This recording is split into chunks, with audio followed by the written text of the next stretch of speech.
today is a very special occasion. It's to do with, we're going to be first, I think, digitally launch this fantastic book. We'll go more into the book with the author. But before we do that, I just want to ask Isha Banerji, the publisher, Magnificent Heritage Series, it's your first volume. Why a new series when India has got so many coffee table volumes, so many esoteric volumes, so many technically detailed volumes on architecture, whatever? Uh, what was your market research? Why these new series? Over to you, Isha. Yes.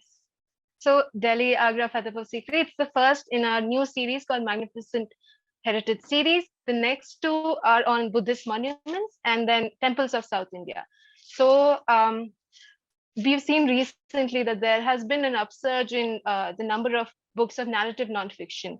And there has been a growing readership to bridge the gap between academic knowledges and popular understandings of these kinds of histories. So what we were looking to do was that, in fact, there are quite a few coffee table books and even serious nonfiction books on these cities.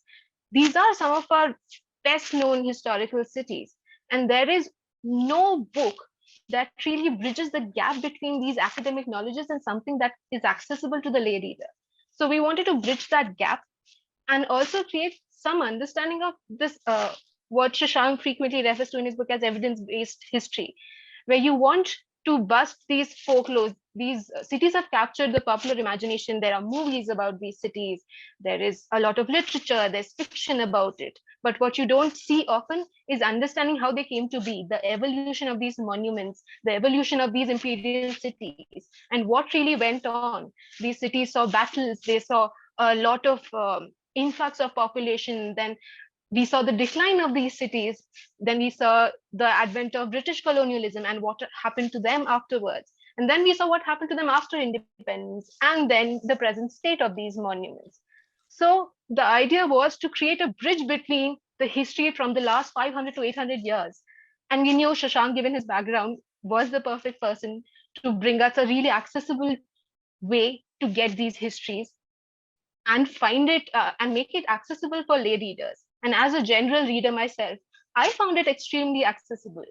And he brings in a lot of aspects where these things that you popularly know as Indo-Islamic architecture, where lay readers and general readers often don't understand what they really mean. And here you get an opportunity to understand what these terms really mean and how these conceptions came to be.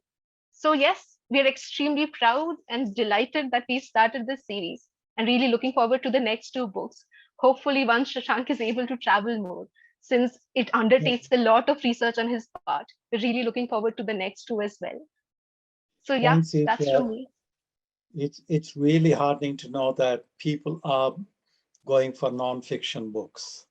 I think that's fantastic what you said.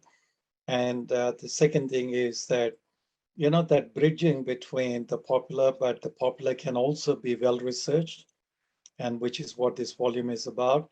Now, those of you who are online, you go to the chat box, you click on the Pan Macmillan link that's been posted, and you get access to the book. And I must say that,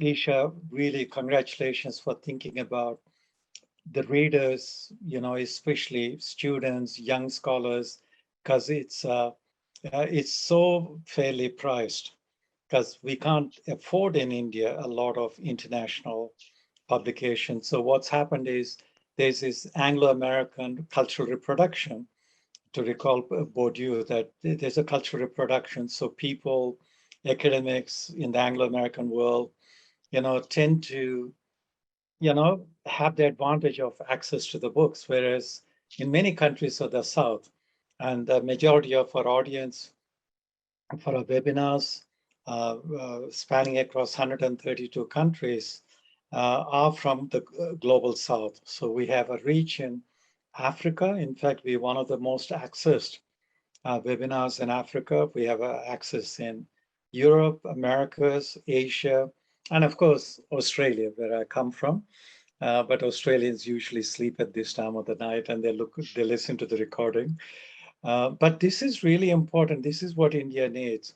But also why we need this is one of the things after, coming back to India after over 40 years. I've taken guest lectures with many faculties, including, SPAs and, architecture universities. What I found is that the majority of readings for students are from the Anglo-American world. Very rarely are there quality readings with the students made to read them, from India or global South. It's a kind of a colonial hangover that we're struggling with. And I think that university curricular pedagogy, especially with the new national education policy, hopefully there'll be some form of decolonization. But it's easy to talk about decolonization, but actually we need literature that really addresses what you said, the not just synchronically at a given point of time, but diachronically over those 6-7 centuries you mentioned. Shashank, consider this, the link is online. This is the book launch through Isha and you, and perhaps myself as the host. So it's an online book launch. And let's get back to, why I asked Isha why this series now. Shashank, why this book? Can you please explain to the audience about Manisha's question? We can't hear you. You have to unmute yourself. Thank you. Am I audible? Yeah, sure. Yeah. Thank you very much, Professor Galla. First of all, let me just thank the Heritage Matters platform, Servery, for this, for allowing me to share my views. Isha, you're there, so we're meeting first time after the publication of the book. So thank you very much for working so hard on the book, and thank you very much, all those people who been able to spare time to join, basically, and be a part of this webinar. Thank you very much. I think the question that Manisha, my friend and companion, posed, while we were in Mandu, and she asked me why is it so difficult to get a historical essence of the monuments, basically. Now, I was thinking, why did she ask me this question? Perhaps she thought, she was thinking very ambitiously. She thought that I'll be able to explain everything to her. Being somebody who has studied history for a long time, my training was in history. I was privileged enough to teach history to undergraduate classes for almost a decade in Delhi University. So she thought that I'll have a ready-made answer. And we had just finished a tour of monuments in Mandu. Mandu is very beautiful. I recommend everybody to go to that place, basically. And but what had happened was, there was too much of folklore and too little of history in those tours. So the intangible was there, and the tangible was missing completely. History was missing completely. And we were not able to make any sense of or relate it to the accounts, to the monuments. So it was a lot of storytelling, but nothing about the monuments, basically. And then she asked me that question, basically, and that is what got me thinking about it, basically.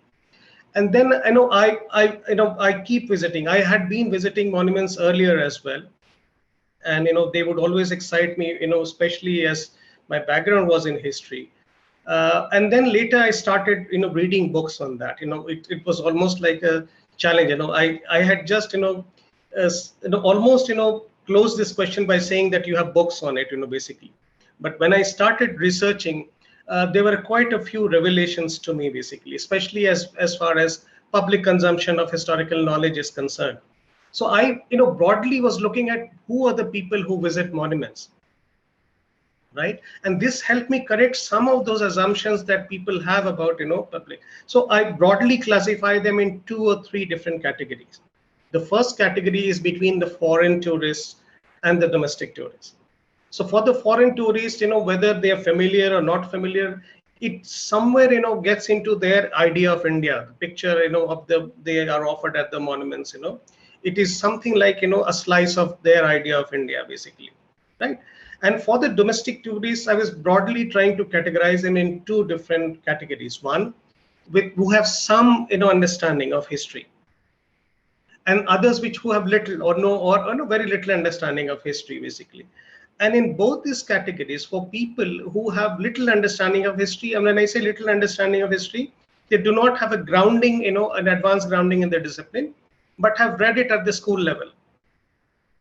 And when they visit the monuments, it's like, it almost becomes like them, they're able to rebrush their knowledge of the monuments. So things that you have read in the school textbooks start coming alive, basically, right?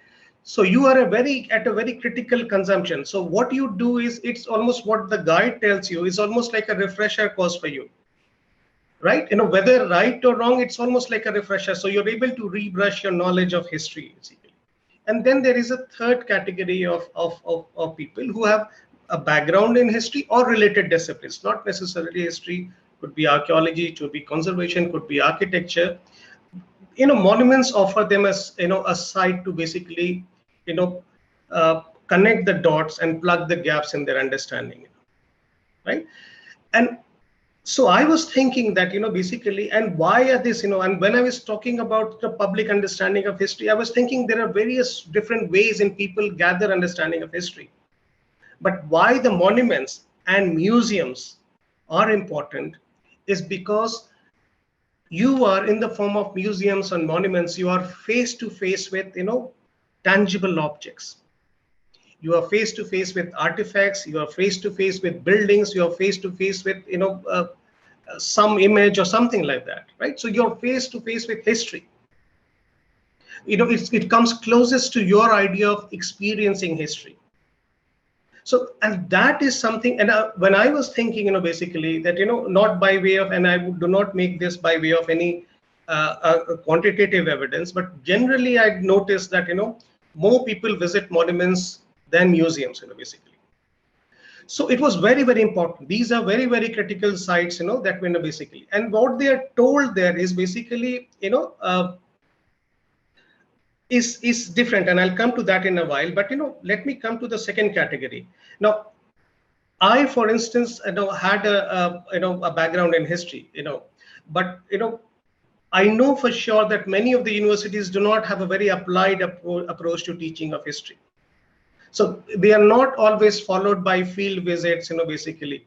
The way monuments appear in history textbook is by way of, an illustration. So if you have to talk about the Mughal period, the Red Fort is there, or Agra Fort is there, or the Taj Mahal is there, right? Or they appear in questions on architecture, which I used to fear. I used to find the architecture in a question very intimidating, because there were a lot of technicalities involved, right? And so then when I come back to it, so these are the various categories of this thing. And I thought, and then, what they say is that, it's not just about the site. Monuments, I realized, was not just about the builders and the architectures, but also about the related historical periods, basically. So then I started dwelling deep in it, and then I realized that, there is a huge gap in terms of academic and popular understandings of the knowledge around the monuments and the connected histories, basically.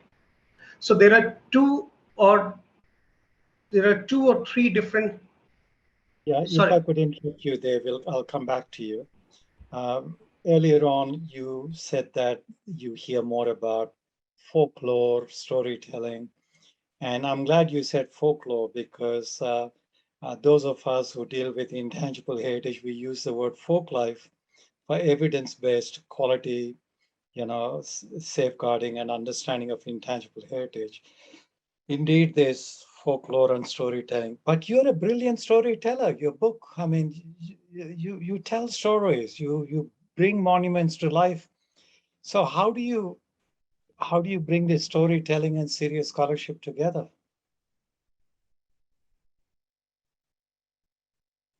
That was, related to a part of, a framework that I decided upon, basically that, this is a framework that, I would need to do, basically. So I was trying to combine my different skill sets, basically as a student of history, as a person who taught history, as a person who writes about, in various popular platforms, and a person who's also associated with, curating of knowledge, basically in my profession. So that is how it was bringing together, different kinds of things, basically. So I think, I realized that, framework, which I'll, at some point of time, I'll talk about, if you permit, in terms of the framework, basically, which I thought was very seminal to a book of this kind of a thing, basically. I mean, you talked about your diverse audiences. I mean, it's really wonderful that both, Isha, in launching this series, you write in the first volume, you worked very hard trying to understand your audience.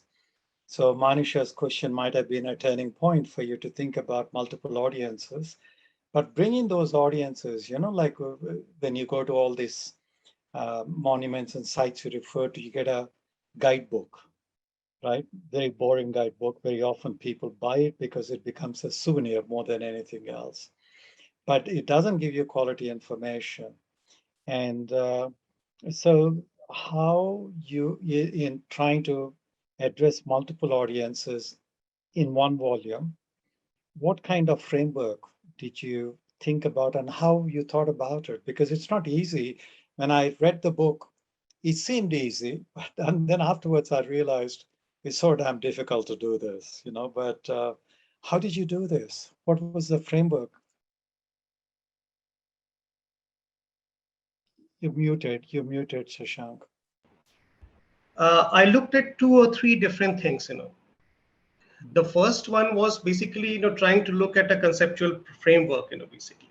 The second one was to develop some kind of a critical content base, which people can relate to. People from different walks of life could relate to, and who are the specialists and the practitioners or professionals would refine their knowledge on the basis of the critical knowledge base, And the third part was communication, basically. Right. So when I said that, in terms of developing a framework, which was the first one, the subtitle of the book is in a way explains that: monuments, cities in connected histories, basically. Right. And it has, broadly speaking, 2 components. One, which is there in very much in the discourse on monuments, which is, seeing monuments as a part of a larger ecosystems, right? As a part of a larger ecosystem with both animate and inanimate components, and one which has a different kinds of stakeholders. But the second one was, basically about contexts, right? In a historical context, taking into account the considerations of time and space, right? And here I was looking at a variety of things, basically. So for instance, I was looking at the larger geocultural connections. So if you look at Sikri, Fatehpur Sikri, you see the coming together of different styles, and each has a story, because the Mughal emperor is conquering regions and trying to bring people together. So you have the Timurid style, basically the typical classical Timurid style, merging or coming together with Gujarat, Malwa, Rajasthan, also Dholpur, Gujarat, all different kinds of styles, And these are very much related to the events that are happening on ground, basically. So one was the larger geocultural connection. The second was in terms of seeing it in long-term framework, what I call the afterlife, and what I mean by afterlife, just to clarify, because, what happens when the builders have passed away, the primary builders have passed away. So if you look at the history of Red Fort, or if you study Red Fort, Red Fort is not just about being the, fort palace of Shah Jahanabad. There is a lot more to it, basically. There's a Red Fort goes to the 1857. There are invasions, Nadir Shah, Masad Abdali, there is Maratha occupation, there English come to bear. And Red Fort comes again in the part of the nationalist movement, the later phase of nationalist movement, by way of INA trials, And then, becomes the site for India's Independence Day celebration. So there is a, looking at the afterlife was also one of those very, very important components. And then the third thing was about meanings and symbolisms, right? So when you talk about, Humayun's tomb, you talk about, a garden of paradise being enacted in practice, basically, right? Or, in this book, when you see the cover, basically, the subtle thing was, about this choice of these two was, I was trying to hint at, and I was telling Isha that, there is a dialogue going on between red sandstone and white marble, which starts at Qutub and then goes on into the different in different monuments, basically, which is coming up as well. And then the social content and the social context of architecture. I'm sure most students or practitioners of architecture would want to know the whole story about the cobbled arch at Qutub, basically. So the Turkish, conquerors had, they wanted to enact, or build, this, arch in the new place, basically. So what they were having that, and this arch has a very interesting story. But what they did was they wanted them to build it in a kind of a true arch where they have wedge-shaped blocks in a vertical arrangement. And what the Indian masons, did was they were trained in, the Hindu temple style, so they would work horizontally. And what they came up was a cobbled arch, which was used to maintain, bring Hindu temples, and finally, this whole balance between tangible and intangible, basically, which is basic when you bring about, folklore, culture, popular histories, myths, legends, they surround. They are as much a part of this, monument as the other things, basically. So rather than being dismissive about it, I try and, hands-on include it and see how they contribute to the making of the monument. Fantastic, Shashank. If you will, I just want to address the audience. I think the participants come from different countries, and those people who are registered from countries, well, whether it's Africa or other parts of Asia or Europe, they might not be familiar with some of the references that are being made, but I appeal to them. You got the link. It's a very reasonably accessible book. Or ask your library to secure a copy. Read it because it's very accessible. I mean, very easy to read.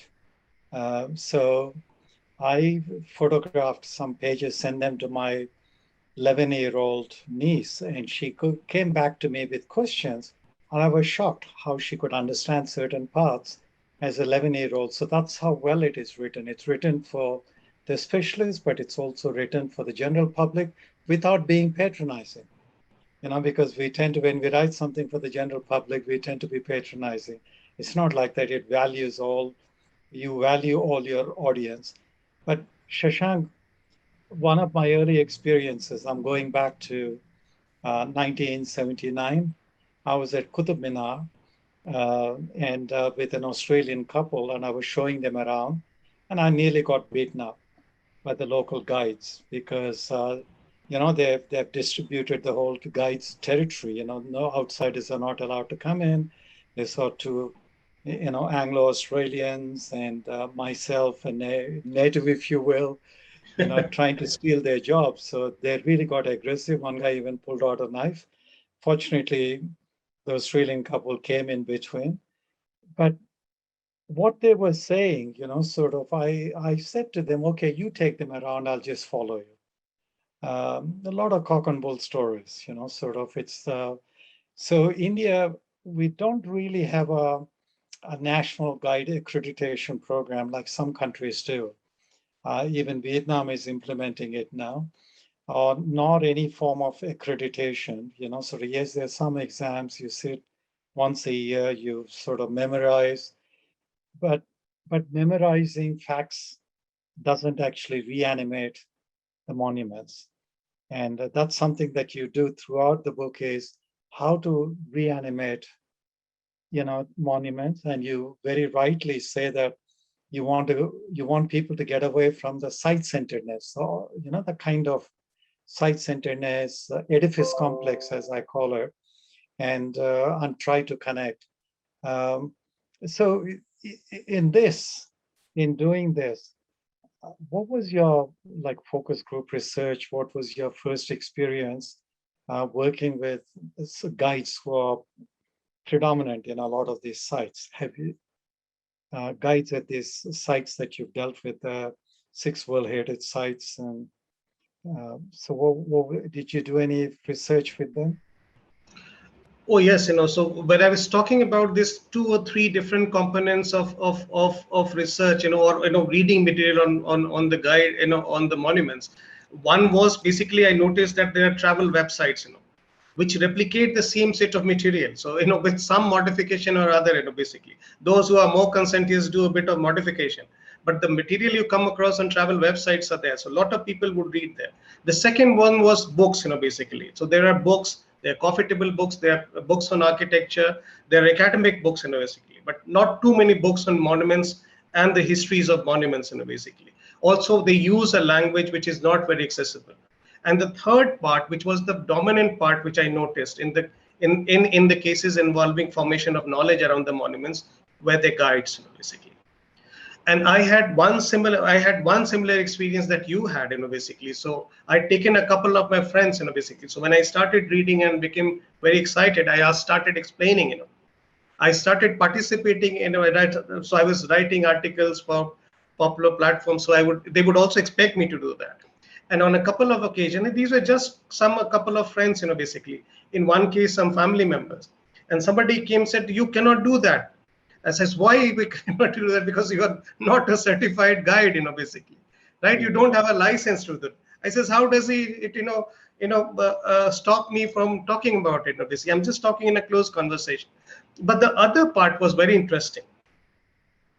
All the time that I was telling, I was trying to look at the training as well. And I said, they come up with very particular kinds of narratives.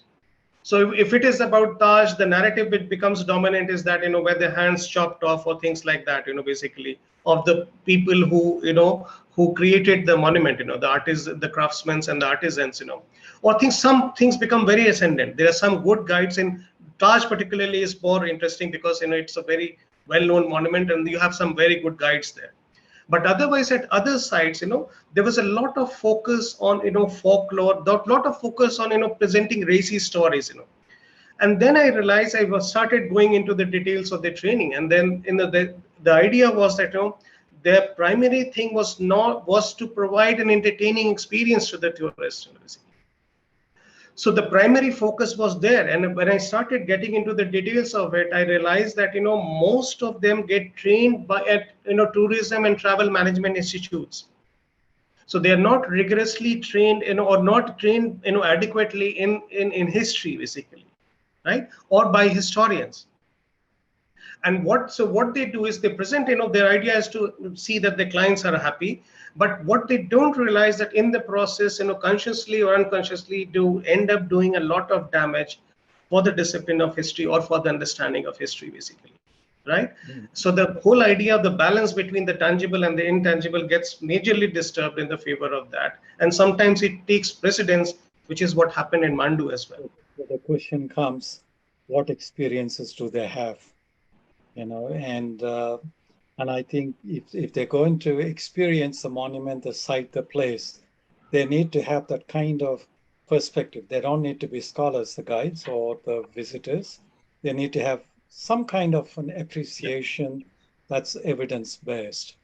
And now this brings me, you mentioned institutes of tourism and hospitality.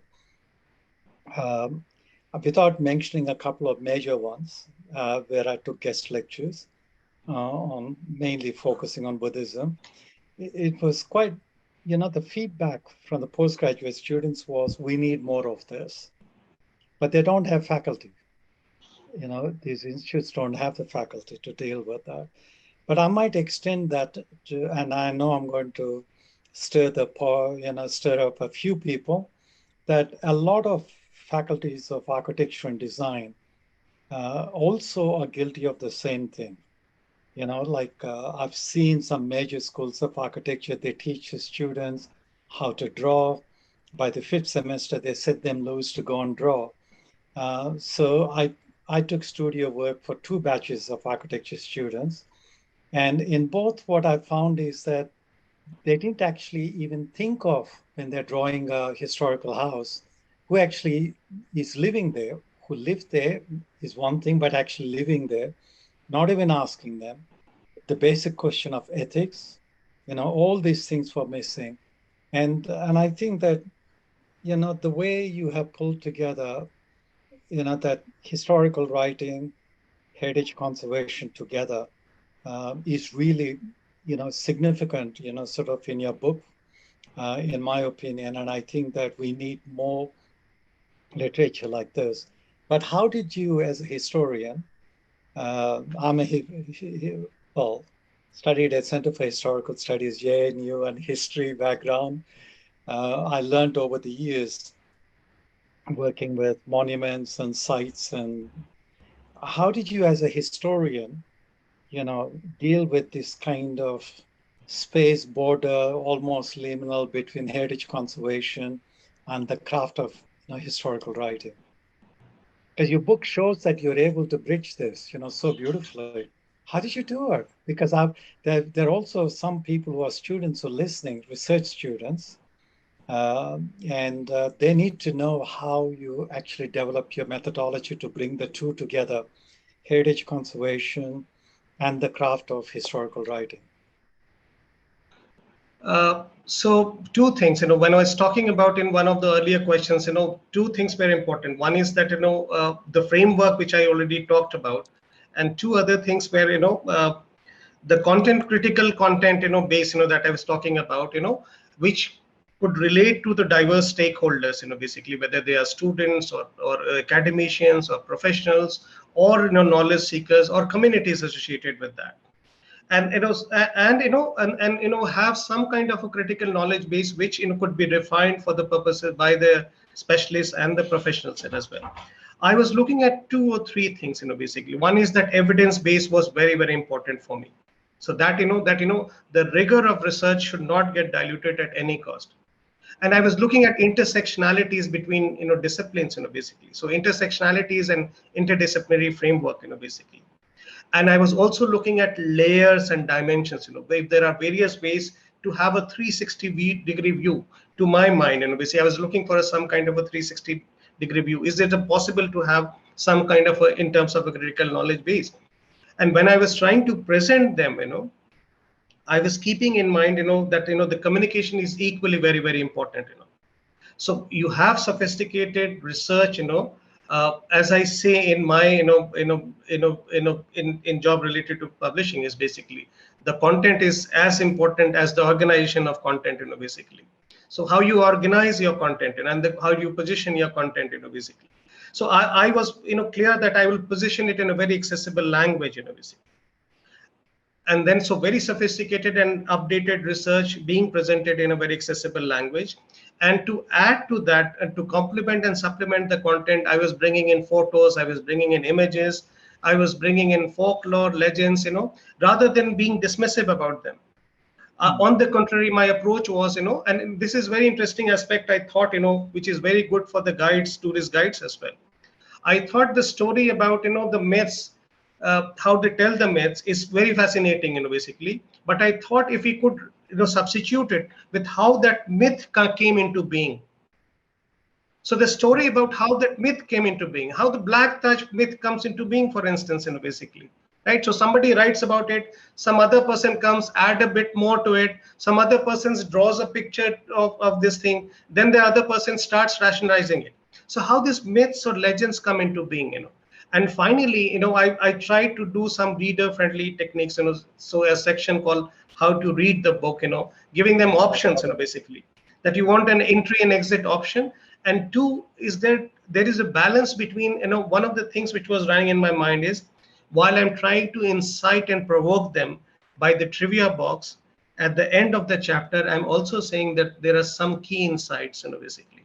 So you begin on an exciting note, but end on a sober note, basically. Yeah, I love the way, you wrote the whole thing and you gave a choice for people to read. And you're a very seductive writer, a seductive historian who draws people in.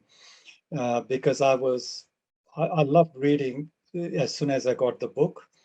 Um, but I think that, somebody that I admire a lot and follow her work, Dr. Swapna Little, she says, uh, she says a book to be read several times in different ways.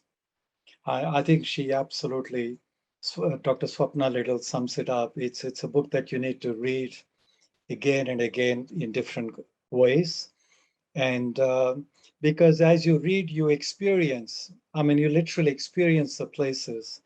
Now, talking of experiencing the places, by the way, to the participants, you can start putting your questions in the Q&A box. I see that a couple of questions already there, but you can put in more. We'll soon get into that Q&A session. Now, where was I? I lost track of my thought by taking that little break. No, but in terms of the way we create. Let me give an example. Quebec City, is on the World Heritage List. There was a crisis, and I was there when there was ECOMOS discussion on that. The crisis was that the tourism people were marketing it so much that the local people didn't feel the ownership anymore for the heritage values of Quebec City. So they started moving out. They feel that it's no longer their place. And then the Quebec government and the Canadian government made interventions to minimize. I mean, you can't stop the market, but minimize. And for me, reading your book, I couldn't help thinking, when I first went there, 1972, and I think most of the audience weren't even born, 1972, as an 18-year-old, I was totally sucked into Fatehpur Sikri. I loved it. I mean, yes, there is this romanticism, white marble, Taj, and all that. But when I went to Fatehpur Sikri, I couldn't leave. And I got into trouble with this school because I stayed back and everybody else went back and they couldn't find me. But the market, likes this romantic, marketing. So the focus is on Taj. And I know many people go to see the Taj, but they don't actually make the effort to go to Fatehpur Sikri. So the market is created, this boundary in a way between two places that you so eloquently bring together all the monuments and especially these two. So how does one redress this, through the kind of approach that you've taken? Yes, I mean, there's a whole chapter that you wrote, but also the context of it. But do you feel that way, that Fatehpur Sikri has become the poor cousin of Taj Mahal? Let me begin that question by answering what I felt when I first saw it, and then I looked for a matching experience, matching expression, So, it is one of those, relatively well-preserved sites and very beautiful, basically. And, so when I first saw it, and later I have put an expression in my book, basically, I felt like, people would come back. They've gone out and people would come back. And later, when I was trying to write down the chapter, I noticed that there was one American tourist, who visited the site in 1854, somebody called Robert Minton. And he says that, when I saw the place, it gave me feeling that the emperor and the court have gone for a hunt, and they'll come back in the evening. So that's exactly what I felt too as well when I saw it for the first time. But the fact still remains that it still continues to be live in the shadows of the Taj, and that is partly reinforced by the way the tourist projects are designed, basically. Right, so you have a 2-day tour to Delhi, Agra tour, basically. So one day you look at the, monuments in Agra, and the next day you go to Fatehpur Sikri and come back. Right now, people, I also saw it in the shadows of Taj, because I went to see Taj and then said, okay, it's nearby, let me go and see that. And when I saw that, I thought I'll come back again, basically, and especially for this city. And that is what my experience has been with all people I have met. Any given a chance, all of them would like to go back to the Sikri again, basically. So two things, that came to my mind, basically, is that, is there a way to prolong the stay of the people in the city? Right? Yeah. And two is that, so you can prolong the stay. And two is that, is there a way of, positioning it in terms of public positioning, that you could posit it as independent of Taj, or going beyond Taj, basically.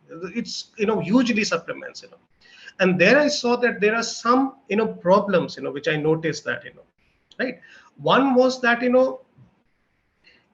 it is a city, it is an imperial capital, right? But what you get to see and what the tourist guides take you through is the two complexes, right? It depends on how you negotiate with them, right? So what you see is that in an imperial complex or the palace complex, and there is something which they call private property, which is the Sufism complex, which is the shrine, the shrine and the mosque complex. So there is an imperial complex. Now, this is an imperial capital. Now, when you go through it, forget about the monuments within them. If you are lucky, then you are able to see the most of imperial complex. A large part of people, even with very, very lenient and very conscientious guide, do not get to see the entrances towards Hiran Minar, which used to be the public entrance originally. Hiran Minar or the Elephant Gate, Birbal Palace, which is so romanticized. Lot of things don't get to see. You don't get to see there.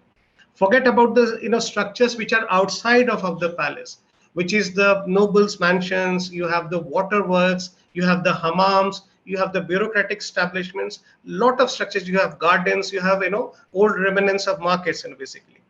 So that it is a first thing that we need to do is set an imperial city. The added problems I could see is that the idea of nomenclature and the functioning of the monuments, basically, right? So when you look at it, you see, a lot of nomenclature is still based on 19th century tourist guides taking them place, basically, and they use some of the monuments, and I was surprised, some of the monuments are called by the name that, nursery, hospital, girls' school. Now, these are very, very significant monuments. I'm not getting into the debates, regarding Turkish Sultana Place or Birbal's house, basically, and their locations. But they are used by my modern monuments. And the function, one other thing which sets, Fatehpur Sikri apart, from other monuments which are being discussed, is that, this is one site where, there is very not too much very certain knowledge. So what you come across is that you come across look at contemporary sources for matching or near matching descriptions about the monuments or the functionality. So either you have the contemporary sources, or you have the paintings, or you have the archaeologists telling you about that, right? And the other part I noticed that there were some other structural problems which I thought basically. One is that and that is linked to the idea of prolonging the people's stay at the site. If you have a developed infrastructure, so in terms of better, hotels, and accommodation facilities, and restaurant facilities as well, if you're trying to make those. The other is in terms of the public connect. I could not see the public connect that I could see in other monuments. Basically the involvement of community and the public connected there. The third one is generally I see a lot of visibility exercises, by way of, you have either, some festivals going around the monument, or the legacy of the monuments, though you have something to deal with the Sufist component of the shrine, or you have very, very, regular culture of heritage walks, or you have the sound and light shows, basically. So those things, are very much there. So I at some point of time, I think, we would need to address that to be able to bring the Fatehpur Sikri in the same kind of a visibility domain, in which, it deserves to be. And, we should see that at the end of it, it is an imperial capital, a city, not just a set of two complexes, Yeah, well, there's some people registered from the Ministry of Tourism. Hope they're listening. I think there need to be some serious interventions in Fatehpur Sikri. And I think Vietnam, where I worked for quite a long time, has a wonderful approach. What they do is that if one place is popular and the other one is not, they try to decolonize from the French colonialism the site. And then they work really hard, in mapping those heritage values in the other side. But their whole approach is not only about integrity of the place, but it's also that you give people more experiences, they stay longer. And every night in crash tourism terms is a bed night. Bed night means contribution to local GDP, local employment, and all those things. And I think that when you go around Fatehpur Sikri, this could be a, heritage conservation and development, a livelihood project, that the Ministry of Tourism could look at. And I think that you've explained beautifully, the kind of imbalance that's there, why we need to redress this. But I have just two questions before we get to our question box. First one is, the way you move around seamlessly, dealing with reanimating the monuments, and to the process of urbanism.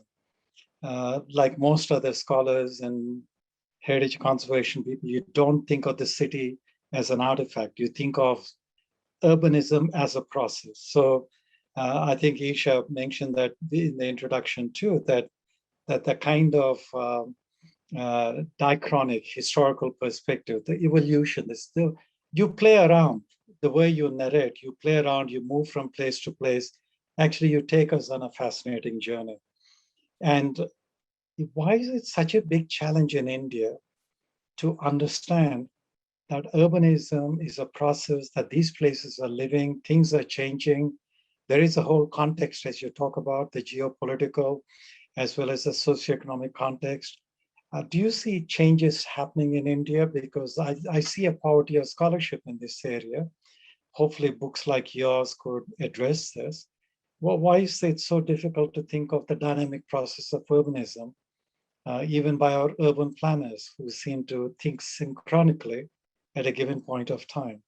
Is it because of lack of awareness about historical scholarship? Is it about lack of skills to understand history? I think everybody should understand history, and who are we otherwise? What do you say to that? I mean,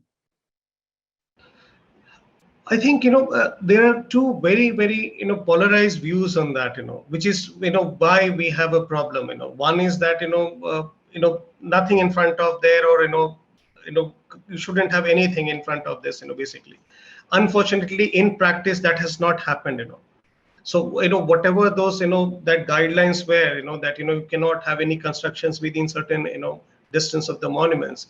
In some cases, we've failed. Basically, but the fact remains that at two very in terms of public domain, what we see is that two very polarized views on that. One which is is talks about a very strong inclusion. Basically, I remember that I was at a seminar in Banaras Hindu University over and I was talking about Sachi, basically in terms of what one of those panelists said, that you were talking in terms of locational archaeology, basically. And I remember that. And one of those panelists, for instance, he said that why can't I have sit and have coffee in front of the Taj? So one is a thing which calls about very strong inclusion, basically, and one is that talk about complete exclusion, basically. And I think there is a midway, basically, where it could suggest that and I think urbanism, there have been a lot of changes with the monuments in the past as well. So when you look at it in terms of a long time, and what I talk about in terms of afterlife, is also reflects in a way showcases the changes that have happened over a period of time, basically, which in itself is a very interesting story, and which also has some kind of a symbiotic relationship. Basically, they talk to each other, right? Now, as long as you can keep them in safe, a safe zone, basically, not in terms of that simply does not mean intrusion and not. And one of the things that I saw was in the context of Nizamuddin Basti, basically, where they're trying to revive some of the living heritage, basically, along with modern tools, basically, and why it has a very interesting popular connect, this kind of urban improvement, or in terms, there are debates about conservation, but one of the things that they do have is that about the urban renewal and environment development, and how heritage or these bastis like this, and how living heritage could serve as a basis of socioeconomic development and urban development as well, is that and they build on the legacy of Nizamuddin, basically. And as I always talk about context, basically, here is a person, and two very interesting dynamics, I could see that, basically. So the Sufis, the important thing was Sufis, basically, and how Hazrat Nizamuddin also come to be, and how they pick up elements of that as well. Now, Hazrat Nizamuddin is a Sufi saint, basically. And there is a very interesting, connection or symbiotic relationship they have with buildings and cities, basically. So they were supposed to have a esoteric knowledge which put them in special, relationship with God, basically. And they would serve as intercessors on the day of the judgment. In addition, Sufi's grace, or what they would call barakat, was supposed to have curative and protective properties, and they would have miracles, they would perform miracles. So many of those cities or habitations would actually come around Sufi saints. Nizamuddin Aulia, which was earlier known as Ghaspur, and after the death of the Sufi saint came to be known as Hazrat Nizamuddin, is also a place because they like to be buried. So a lot of tombs and lots of mosques, tombs and graves are there in one of the densest concentration of mosques and tombs and graves in the Islamic world, basically, right? And so, and there is a very interesting component of Bauli as well, which he was supposed to have built. And there is a story, that behind that, basically, which is also connected to how you see, histories, how these are very important. So it so happens that, he's trying to construct a Bauli because there is a shortage of water there. There are 2 wells, and then most people go and prefer, drinking from Yamuna. So he's constructing a Bauli there. And at that time, the Delhi Sultan, Ghiyasuddin Tughlaq, is the Tughlaq dynasty, comes to know of it. So the artisans or the workers would work during the day in the Tughlaqabad fort, which is being settled for him, right? And during night, they'll come back and work in, Nizamuddin Aulia's Bauli. And once the Sultan comes to know, so he says that, he puts some kind of a guideline in place or some restriction in place that people cannot sell oil to the Nizamuddin Aulia establishment. So how would you burn the lamps, basically? And if you don't have the light, then how would you do that? And there's an interesting story in this story about miracle that, he calls his, disciple Nasiruddin, right? And he says, don't worry, put, instead of oil, put water in the lamps, right? And they would still burn. And that way he was able to accomplish the task, basically. And now that to that is connected a very interesting legend, which is that from that time onward, you Chirag-e-Dilli, he was known as Chirag-e-Dilli. Nasiruddin becomes Chirag-e-Dilli, who's the light of Delhi, basically, right? And there is an area which is Chirag-Dilli in Delhi, which is named after him. But what they do is they're picking up on the living heritage, that is there. So, alongside, urban development, parks and restoration, basically, what they also have is, revival of cultural activities. So there is a Basant festival, there is a spring festival, there, right? Also looking at, designs from monuments, going on skill building, and also moving on from there to, healthcare and education for children, basically. And I was reading in the newspapers also about from the pandemic times, that they work for pandemic relief work as well. So there is a possibility, if it is done in a guided way, basically in a sustainable way, there is a possibility that they could coexist, and this became possible because, the community was involved, basically. And so there were partnerships and collaboration, but involving the community members. So it is possible if you involve the local, and that's why I say that the public connect or the community, involvement is as important as the partnerships and collaborations that you strike. Fantastic. I think that's why I said you're a storyteller, but you get the message across through, storytelling. And I think, to the best of my knowledge, there's only one country which has national legislation where, with World Heritage, you have to demonstrate every year how well you're engaged with the local community, and that's Vietnam. You have to do an annual report on this. I think it's something that we could do within India too. I'm a great fan of, I know there are all kinds of perspectives, but I'm a great fan of the whole Nizamuddin Basti, Sundar Nursery, Humayun Soom, and the way that whole movement has created what are now called the lungs of Delhi, sort of leading to the lungs of Delhi. And Isha was talking about escaping from the pollution of Delhi. There you are, Isha. We have, and you anticipated what I was going to ask you about Nizamuddin Basti. But to be honest, Shashank, if the local people don't take ownership, in the long term, you need much greater security, more stringent, more draconian laws to protect monuments.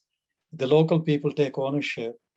The experience from Croatia, the experience from Vietnam, where both the countries where I work, local people become the natural narrators of the cultural landscapes. They take a more holistic approach than outside people. So they think of everything within the context that you're talking about, and they interpret within the cultural landscape. But that only local people can do, because they live and they grew up there and they're studying there. They appreciate And of course, we need a balance between, what you call evidence-based scholarship, something that was drummed into us at JNU, evidence-based scholarship. So now questions, I'm going to read them out because some of them are, they're coming from different parts of the world. A couple of them have come from the Spanish-speaking world, but I'm going to read them from bottom to top.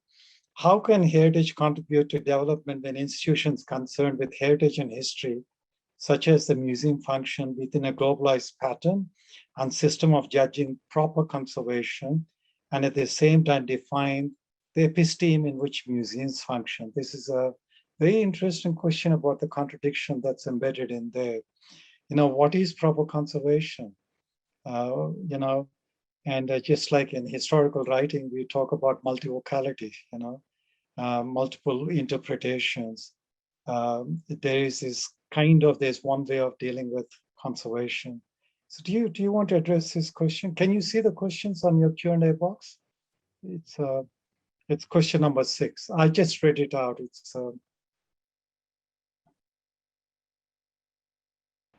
It's in the chat box, right? No, it's in the Q&A box. Okay. How can heritage contribute to development when institutions concerned with heritage and history, such as the museum, function within a globalized pattern and system of judging proper conservation, and at the same time define the episteme in which museums function? You got the museum center, you got something that's broadly, there's a, go on, sorry. Yeah. I think that Professor Gala would be a better person to answer that question, because I would answer the question from the point of view of the histories, the function of history, basically. And I think there are 2 or 3 things that you could look at that. One of the things that I've tried doing that is the layers that you see, what you would talk in terms of multi-localities, basically. So the layers and the interpretations, the plurality of voices, so as we move on to any preservation regimes, basically these things would become very, very important, as would become the intersectionalities and interdisciplinary component, basically. Because it is basically from top and from below. If these 2 streams are coming together, so from top, if you're coming together from the academia, there is a kind of a knowledge continuum which builds on intersectionalities between different disciplines and interactions between different disciplines. And when it comes from below, it's in terms of consumption of knowledge, basically, where they are able to see the different layers, where they're able to see the multiple locations, they're able to see the plurality of the voices, basically. And I think, in a globalized world where these things are becoming far more stark, basically, the contradictions are coming in between these 2. I think there is a need to, bridge this, flow from the top to the flow from bottom. If they come together in some kind of a symbiotic bridge, basically, I think we would have solved some of the problems regarding preservations and museums, basically. So from the top and from below, these 2, so from people-centered, public consumption, and academia coming together in form of a knowledge continuum. And if that knowledge could be made use of for this thing. Shashank, you answered it brilliantly. Thank you so much. As for the question, and as you were talking, I recall my experience in Angkor Wat. The whole of Angkor Wat is divided, like there's an area that Indians deal with, Chinese deal with, French deal with, Australians deal with, Americans deal with, Japanese deal with, but each has their own conservation approach. They don't share with each other. So here is one major World Heritage Monument where there's 6 different approaches to heritage conservation that's implemented. And I think that this kind of elite discourse needs to be debated and discussed. And I think in India, we're just beginning to have some of those discussions. And I hope that your book would stir up more discussion and debate about what is heritage conservation. And I've always, I mean, some of the people who are listening know that when we talk about museology, museums in India, I publicly asked the questions, both at the India International Center and in Calcutta at the Indian Museum. What is Indian about the Indian Museum? What is national about the National Museum? we haven't asked some fundamental questions. We're still sort of into that very colonial discourse of what a museum is. And I think the same goes for monuments, although there's some amazing, people who are dealing with, new ways of understanding monuments and very good project managers. They bring people from different disciplines together. In fact, two of them are listening to us. I won't mention their names. Um, yeah, but the thing is, there's a question here, and I think does participant involvement, audience involvement lead to a certain kind of politics, liberal left to be specific? Why liberal left? I mean, it could be any kind of politics. What do you say? I mean, Uh, that's a difficult question, basically. I wouldn't say it is always leads to, in terms of audience involvements, it always leads to, that kind of thing. I think it's a, as long as the larger meanings have been understood, the plurality of voices have been, addressed, basically.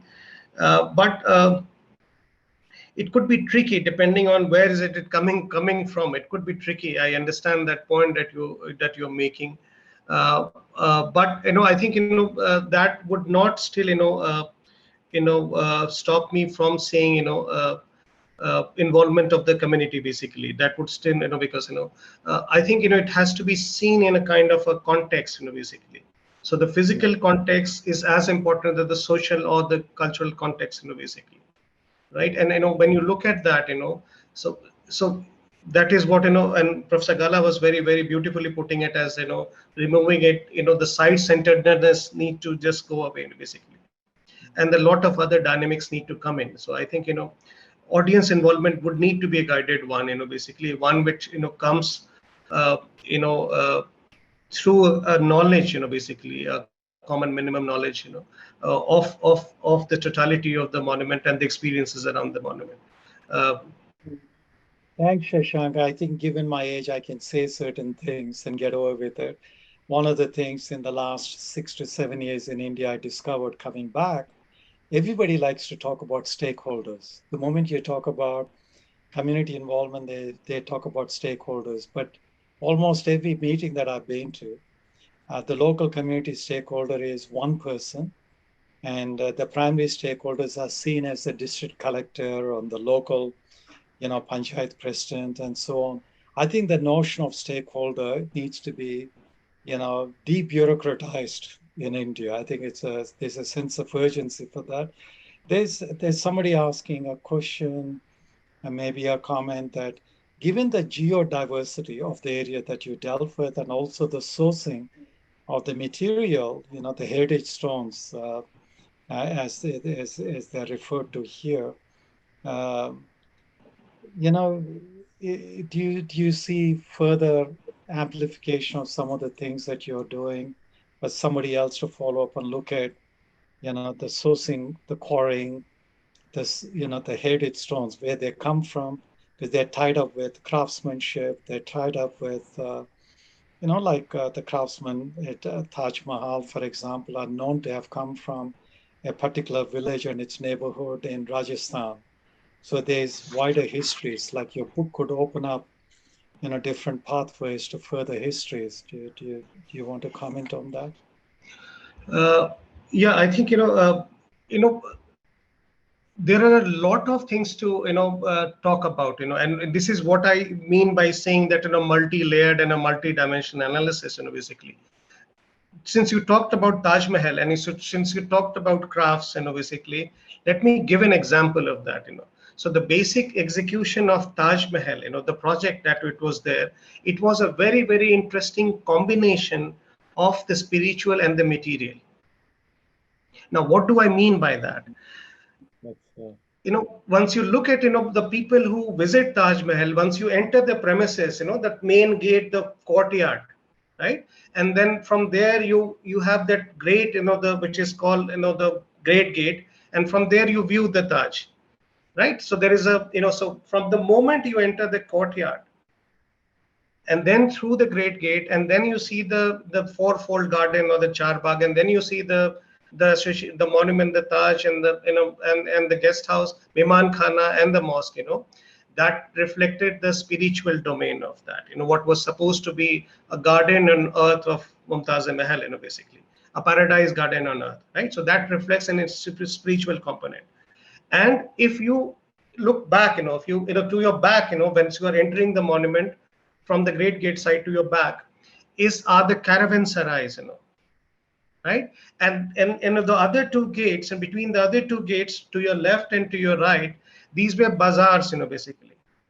So the whole idea of Taj was brought together, the material and this thing. So, the rent from those markets were actually spent on the maintenance, basically. As also some from revenue villages were earmarked and some donations came, basically. But these, these crafts and all, these were supposed to be sold in the original design as well. Right? So if I pick up an example from history, and travelers were supposed to stay. So there were sarais, caravanserais, there were markets, all there. So the public or the material was as much of a part of the design of the Taj as was the spiritual. In fact, the maintenance of the Taj came from that.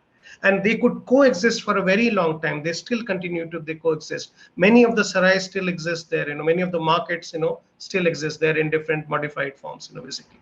So yes, there is a possibility of taking it further, not just, replicating these experiences, not, made by way of an original design, but by way of creating added designs, basically more responsible added designs where you could involve people, crafts, there are festivals, there are cultural activities which serve and they speak to each other very well, basically. If you do it in a guided, responsible way, they speak to each other in a very, very, very, very symbiotic way. I think you absolutely nailed it. I think that there's a lot of work to be done. If you stop being site-centered, then I think that we will think more than the Taj, the context, the caravanserais, like you mentioned.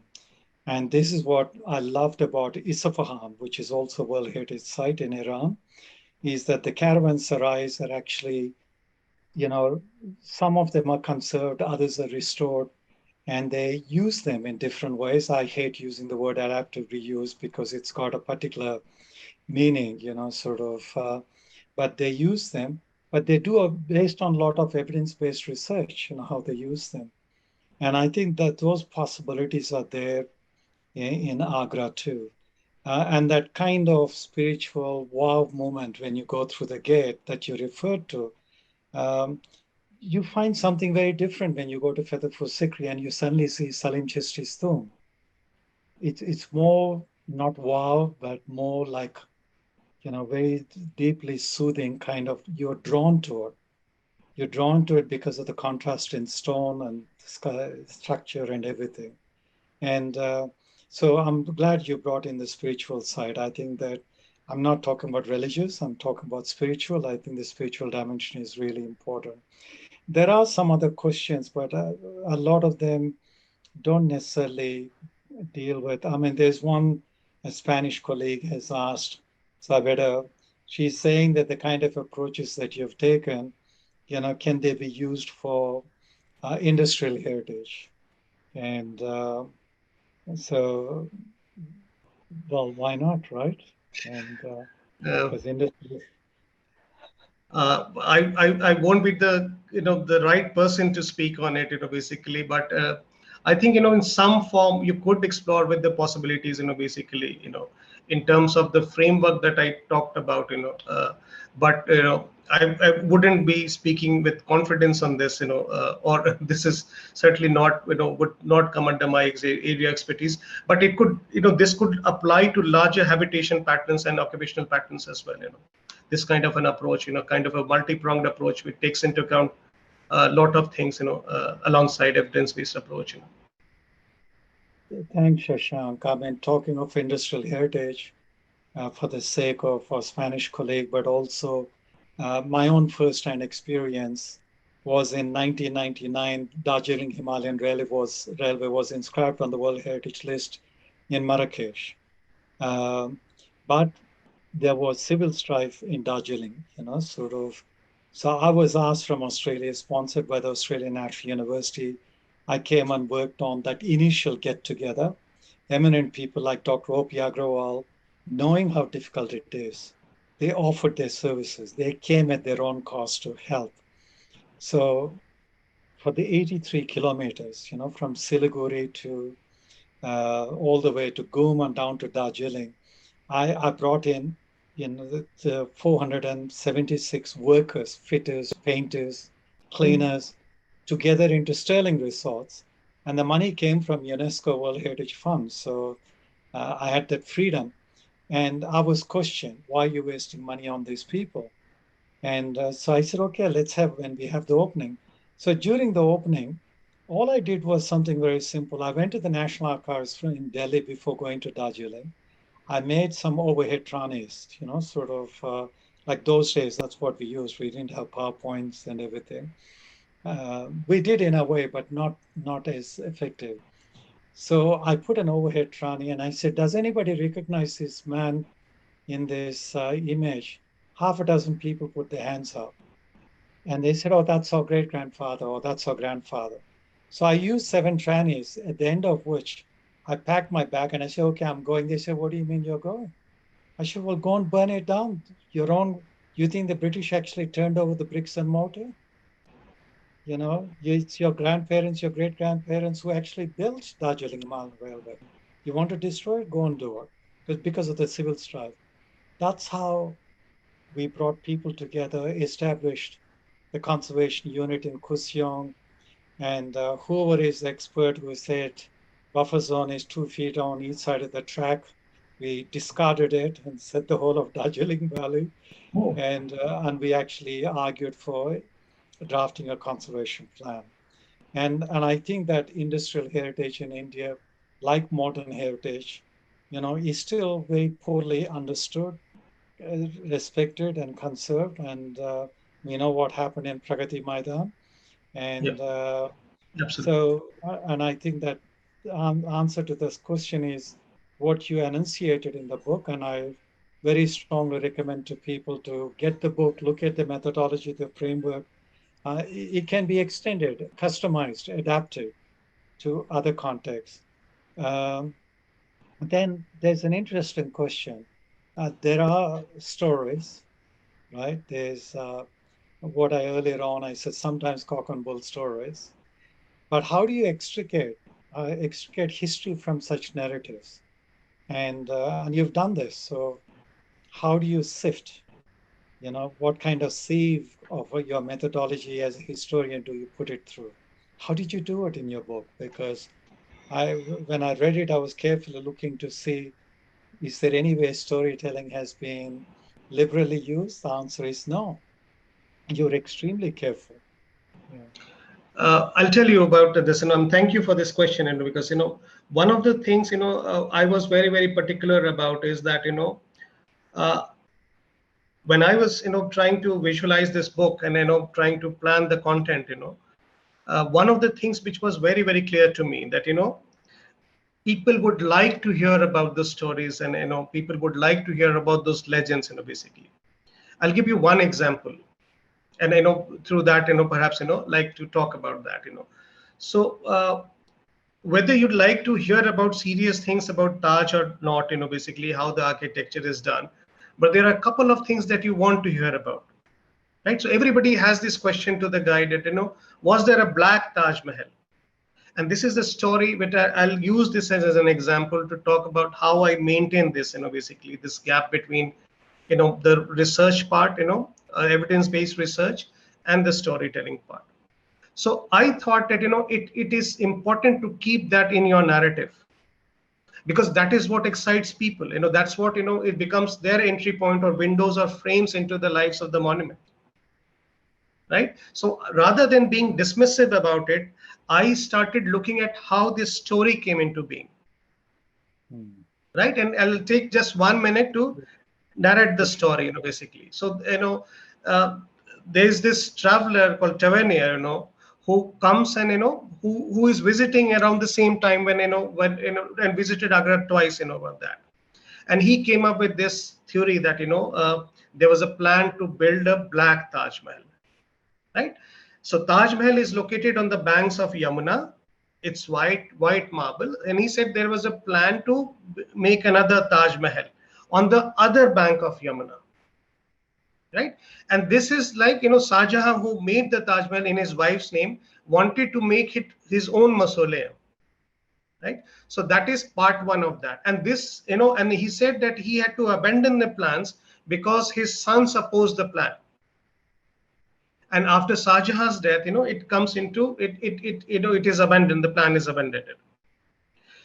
Now, this becomes a part, a very strong part of the popular memory, right? And then gradually, the discourse starts building up. And in the discourse, there are two other things which get added, right? One is that, as opposed to a white Taj Mahal, which is built for his wife, he wanted to build a black Taj Mahal for himself. So one is the contra image of the other.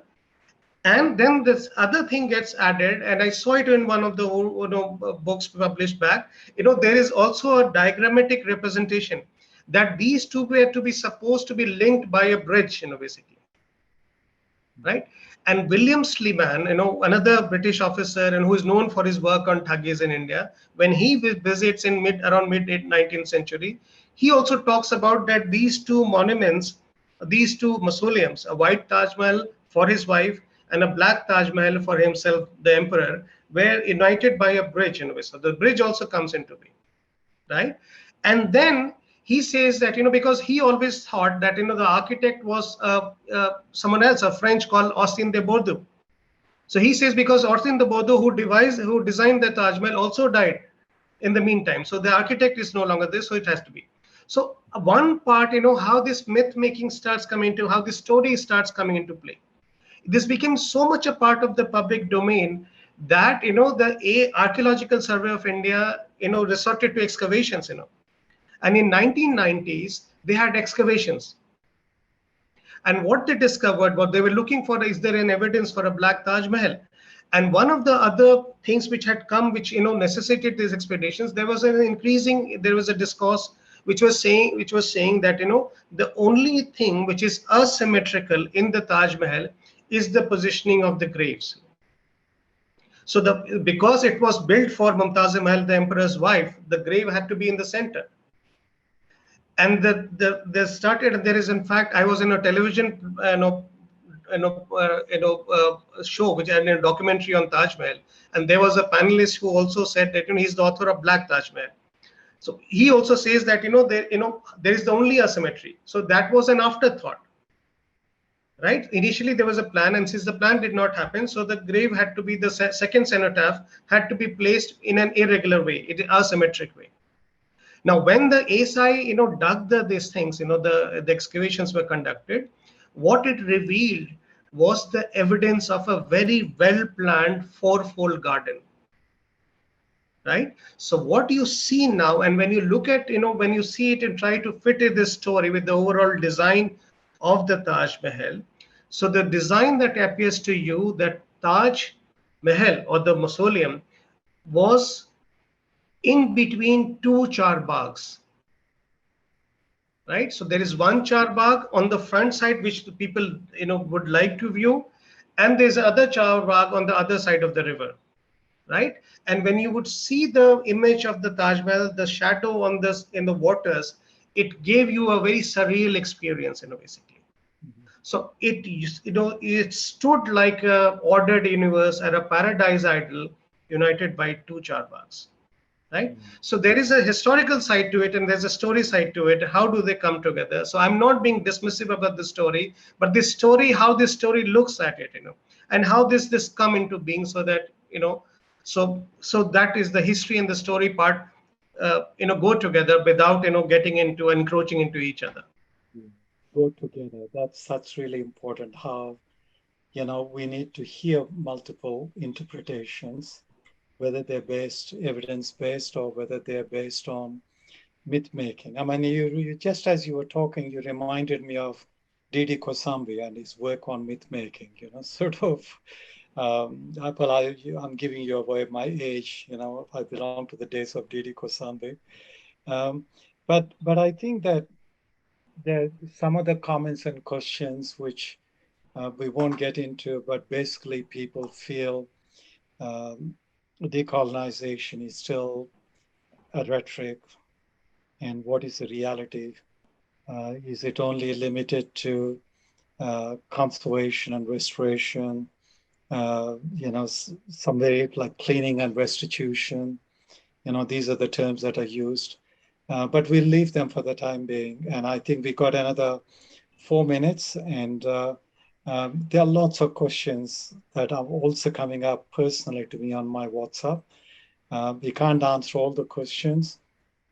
And some of the questions that are asked, the answers are far more eloquently illustrated in the book. Shashank has taken so much trouble, pleasure, and it must have been fun in many ways, but also tough work to write this book.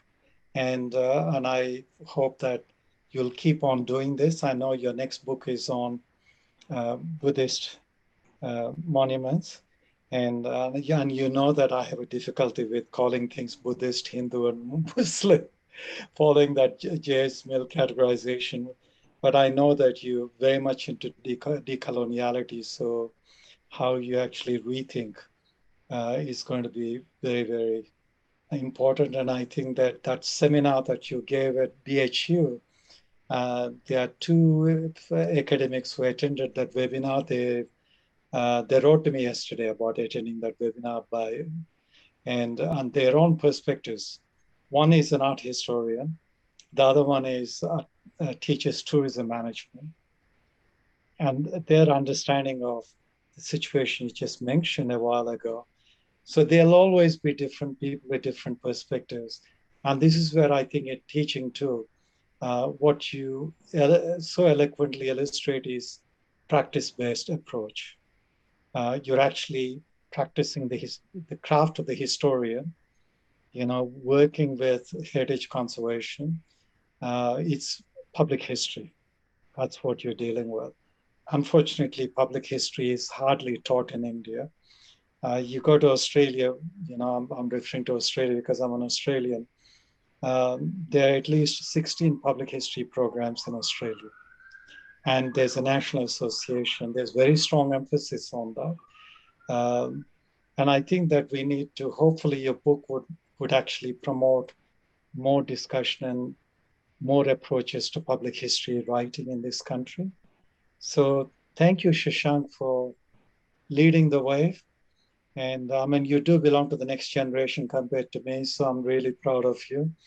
And Isha for taking on the challenge because, and when I first saw the title, what did you have? Magnificent Heritage Series. I thought, oh no, another Incredible India series. But when I read the book, for heaven's sake, I regret, my initial thought, sort of, it's anything but Incredible India. It is actually the credible India, the layers of history, the layers of significance, the multiplicity of narratives, bringing together a whole range of legacies, received heritage together through scholarly writing and skillful narration. Shashank, you excel at this, mate. You really do. I'm not saying it because we're doing a webinar. I really mean it.